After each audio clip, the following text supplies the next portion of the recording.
আল্লাহ তুমি তাকে আমরা একটা পাত্র দিও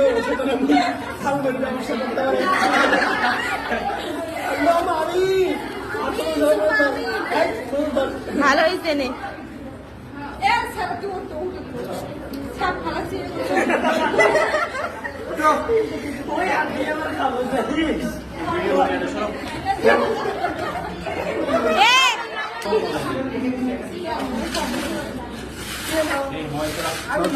রান্না তো লাগবে তাই লবণ তুলে নিয়ে গেল রান্না তো